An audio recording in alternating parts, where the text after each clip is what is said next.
బద్వేల్ నియోజకవర్గాన్ని అన్నమయ్య జిల్లా రాజంపేటలో చేర్చే ఆలోచనను ప్రభుత్వం విరమించుకోవాలని సిపిఐ జిల్లా కార్యవర్గ సభ్యుడు వి వీరశేఖర్ డిమాండ్ చేశారు.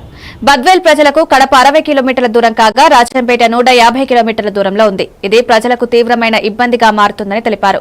ప్రభుత్వ నిర్ణయాన్ని తక్షణమే వెనక్కి తీసుకోవాలని, లేని పక్షంలో పెద్ద ఎత్తున ప్రజా ఉద్యమాలు చేపడతామని హెచ్చరించారు. ఈ సమావేశంలో సిపిఐ నాయకులు బాలు, రమణ, ఇమాన్యుయల్ పాల్గొన్నారు. బద్వేలు కూడా కలచారు. ఇప్పటికే క్యాబినెట్ కూడా ఆమోదం తెలిపిందని చెప్తా ఉన్నారు. అందులో ప్రధానంగా కడప జిల్లాలో ఉన్నటువంటి రాజంపేట ప్రాంతంలో రాజంపేటను జిల్లాగా ప్రకటించి అందులో బద్వేలు కూడా కలపాలన్నటువంటి ఆలోచన చేస్తున్నట్టుగా ప్రకటించడం జరిగింది. మరి రాజంపేట జిల్లా అంటే అటు రైల్వే కోడు, రాయచోటి, తర్వాత ఉన్నటువంటి బద్వేలు, రాజంపేట ఈ 4 నియోజకవర్గాలుగా ఒక జిల్లాగా ప్రకటించేటువంటి ప్రయత్నం చేస్తా ఉన్నారు. ఇప్పటికే మొత్తం కూడా దానిపైన ఒక చర్చ జరుగుతూ ఉంది రాష్ట్రం అంతా. అయితే భారత కమ్యూనిస్టు పార్టీ సిపిఐగా దీన్ని మేము పూర్తిగా వ్యతిరేకిస్తున్నాం, ఖండిస్తా ఉన్నాం.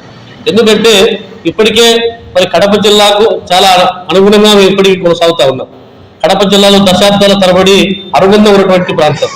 ఎందుకంటే కడప జిల్లాలో ఉన్నప్పటికే ఒక ప్రత్యేకమైనటువంటి రాజంపేట రెవెన్యూ డివిజన్గా ఉన్నప్పుడే ఈ కడప జిల్లా ప్రజలు ఇక్కడి నుంచి చాలా సుదూరమైనటువంటి ప్రాంతం కాబట్టి ఆ దూర ప్రాంతానికి మేము వెళ్ళలేము.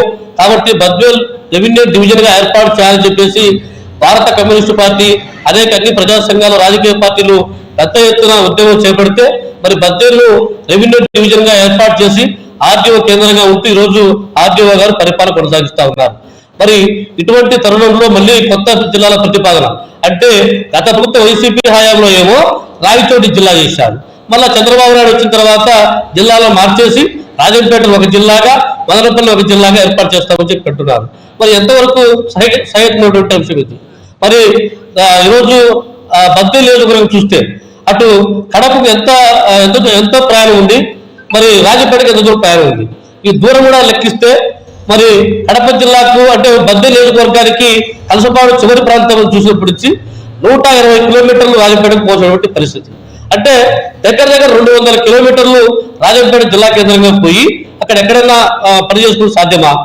ఎంతో